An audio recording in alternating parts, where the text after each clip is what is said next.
What is going on, everybody on YouTube? Welcome back to my channel. For those of you who are new around here, my name is Michael, aka Dr. Cellini, and I'm a fifth-year interventional radiology resident physician. On today's video, I wanted to discuss the coronavirus and COVID-19 x-ray findings. And I was planning on making this video anyways, but then I saw this video that CNN posted about one of their main correspondents, Chris Cuomo, who is also the brother of Andrew Cuomo, the governor of New York. So it's been very public over the last few days that Chris Cuomo has been diagnosed as positive for COVID-19, and he's kind of been giving an update throughout his course and disease progression. In this particular video I saw a few days ago, they discussed Chris Cuomo's chest x-ray findings, and I feel like I could do a better job explaining it than they do. So we're going to go through this video and use it as a way to kind of discuss the chest x-ray findings of COVID-19 or the novel coronavirus and go from there. So let's go ahead, get into it.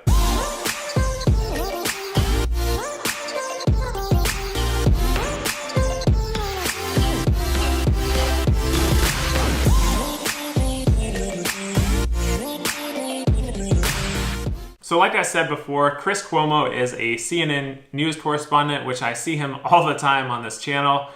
He is the brother of the New York State Governor, Andrew Cuomo, which I actually didn't put two and two together for a while, but that's a different story. Last week, he tested positive for COVID-19, and they've been interviewing him almost daily about the course of his disease, and he does a pretty good job of opening up about it. So I'm gonna start the video. I'll stop it intermittently when I feel like I need to interrupt. I feel better than I deserve. And I now know that I can't just take it from this thing. That when the fever spikes, you just want to curl up in a ball and stay there for the next 6-7 hours. And you can't. You've got to bundle up your clothes. You've got to start drowning yourself in fluids. You've got to take your Tylenol, and you got to get after it. If you don't want it to get into your lungs, you got to force yourself to breathe. You got to get up off your ass. You got to walk around. It hurts. You don't want to do it. Everything in your body is telling you not to do it. And it's lying to you. So I really like what he's doing here. He's staying positive, he's staying active, and he's mobilizing, which is fantastic. You don't want to just lay in bed and let this disease take a hold of you, if you can help it. And it's lying to you.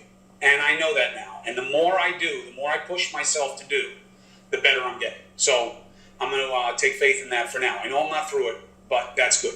Let's talk about the collective, though, for a second, though. Now, so he's actually onto something with this, because when patients lay flat in the hospital bed on ventilators, the actual back or posterior of the lungs do not aerate as well because they aren't expanding, because that is the dependent portion of the thorax. So as you've seen in many cases with this virus, we actually prone the patients and allow the posterior or back of the chest to expand, which allows those airways to kind of open up. If you don't allow those airways to open up, that lung becomes collapsed or atelectatic and can cause that infection just to kind of sit there and not resolve. So I'm going to fast forward this part because they're just talking about data and whatnot. So I think let's fast forward to the part where he starts talking about his chest x-ray. Now, in terms of where we don't want to go to, if you have coronavirus, in most of the cases, your big fear is that it's going to get your lungs. That's what it wants. It wants your lungs, this thing. So yes, this virus does love the small airways of your lungs. This weekend, I had the fever start to go down a little bit, and I started to feel it come into my chest. So I went to get a chest x-ray, and I want you guys to see this just so you can see what we're looking for and not, okay? Now. So first and foremost, this is just a normal frontal radiograph, as we call it. It's not labeled PA or AP, probably a PA radiograph given the way it looks, but let's see what they say about it. Doc, obviously you understand this. What we're looking for in the lungs are big white areas. What are the terms that people will hear? What are they looking for, and what do you see in this mighty expanse of chest in front? So first and foremost, Sanjay Gupta is the neurosurgery physician right there. He is the chief medical correspondent for CNN. He's all over this channel, and you've probably seen him everywhere. He is neurosurgery trained and has been out of practice, I think, for a little bit now. And I'm willing to bet he hasn't actually looked at a chest x-ray in a very long time, because neurosurgeons don't really look at chest x-rays that much. That's not in their specialty. So we'll see what he has to say about the chest x-ray. One of the things that you'll hear is infiltrate. So if you are a longtime subscriber to my channel, I did a video on where I read a normal chest x-ray versus a really complicated ICU x-ray, and I said I don't use the term infiltrate, and still to this day I get questions about why I don't use that term, and this is a perfect example. So I don't use the term infiltrate because it implies infection. When you say there is an infiltrate on a chest x-ray, it is basically saying that there's an infection there, or that's how people interpret it. The problem is that many things on chest x-ray look like infection that aren't infection. So if I were to call something an infiltrate, implying it's an infection, and it was an infection, that would be a misdiagnosis. So in short, anything that opacifies the lung fields on chest x-ray does not always have to be infection. Other things can also opacify the lung fields on chest x-ray, such as lung malignancy or cancer.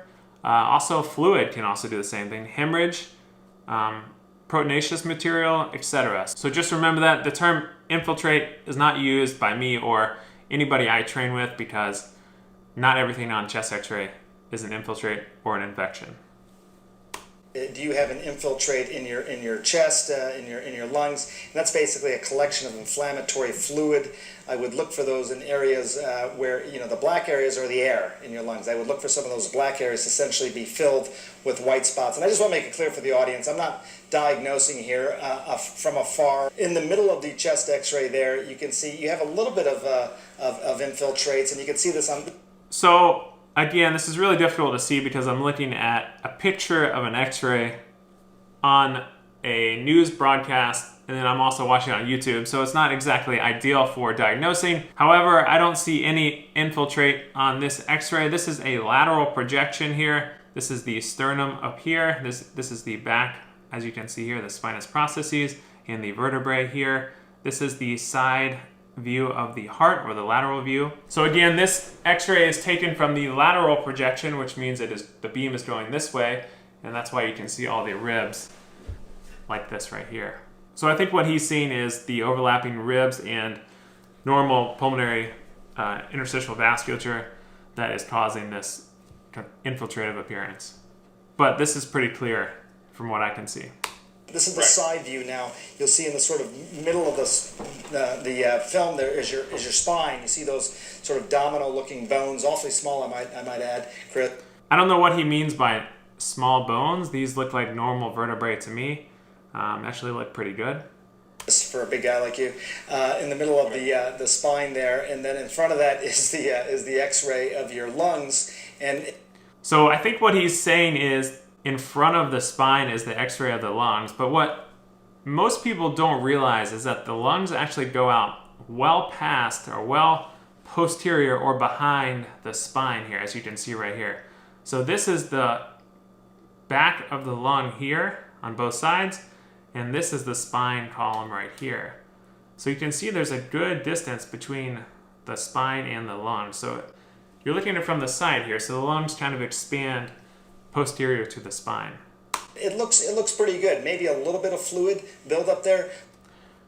I don't see any fluid buildup. If there were to be fluid buildup, there would be some blunting of the costophrenic angles here, and you can't really see all of them, so maybe there is like a scant amount of fluid there, but I would never call that. Pneumonia, which is what they're trying to diagnose. Pneumonia is not just diagnosed by a chest x-ray, but it's one of the tools that doctors use to diagnose it. So it looks good. And again, just to make it clear, I'm not diagnosing Chris via television here, but that it looks pretty good, and I looked at that more closely on my computer today. Right. Look, and how different pulmonary people look at it. They take very gross readings because it's either really pneumonia or it really isn't. And they expect me to have infiltrate because I have the virus. And I have to tell you, it is scary to have your lungs go up there and see this stuff and be like, well, what is that? What is like that smoke in there? And they tell you, yeah, it's the virus. So this is exactly why I wanted to do this video in the first place, because chest x-rays are not really good at diagnosing COVID-19 or novel coronavirus. And this is the perfect example for that, because Chris Cuomo has been diagnosed as positive for the virus. However, his chest x-ray is pretty normal. And the reason for that is because often in many other disease processes as well, COVID-19 will actually lag on chest x-ray. And what I mean by that is it actually takes a while for the virus to accumulate within the lungs and actually show itself on chest x-ray. So as you can see here, you can test positive for the virus, but have a normal chest x-ray, which is why chest x-rays are not really that valuable in the beginning stages of the virus. They can, however, be useful in tracking the disease progression. So it looks like Chris Cuomo is doing well so far. I wish him the best. No one wants to have this virus, and he seems to be doing very well, all things considered. So best of luck to him. So now that we saw Chris Cuomo's normal chest x-ray, let me show you an example of a floridly positive chest x-ray for a COVID positive patient. So this chest x-ray is an example of a COVID-19 positive patient with radiographic findings. So I pulled this from Radiology Assistant, which I love that website. So as you can see on this chest x-ray, it is pretty classic for COVID patients. You have these consolidative bilateral ground glass opacities in the periphery of the lungs, as you can see by these arrows. A chest x-ray that looks like this is not specific for a COVID-19 patient. You can see this in a ton of different disease processes. So if I were to see this 5 months ago, I would have never come down hard on COVID-19 if I even knew about it. I could never come down hard on anything. I would likely just call it some sort of infection because the differential for bilateral peripheral ground glass opacities is pretty broad. So just to name a few things that kind of have this appearance on chest x-ray, you can have influenza can have this appearance, just normal influenza A or B that we're used to, cytomegalovirus pneumonia, HSV pneumonia, respiratory syncytial viral pneumonia, an atypical bacterial pneumonia such as mycoplasma pneumonia. Also pulmonary edema can have an atypical appearance like this as well. And also you can have many interstitial lung disease processes like chronic eosinophilic pneumonia or cryptogenic organizing pneumonia. So basically what I'm trying to get at with this whole video is that you cannot use chest x-ray for diagnosing COVID-19. Really, the only specific way for diagnosing COVID-19 is to get the nasal swab. So that officially concludes this video. I hope you all learned something. If you have any other questions, leave them in the comments below and I will try to answer them. I usually respond within the first hour or so. As always, smash that like and subscribe button and follow me on Instagram if you don't already. If you want to check out the CT findings of COVID-19, I actually did a pretty good write-up on my Instagram page, so go over and check that out. Turn on those post notifications so you are notified when I post a new video, which is usually about once or twice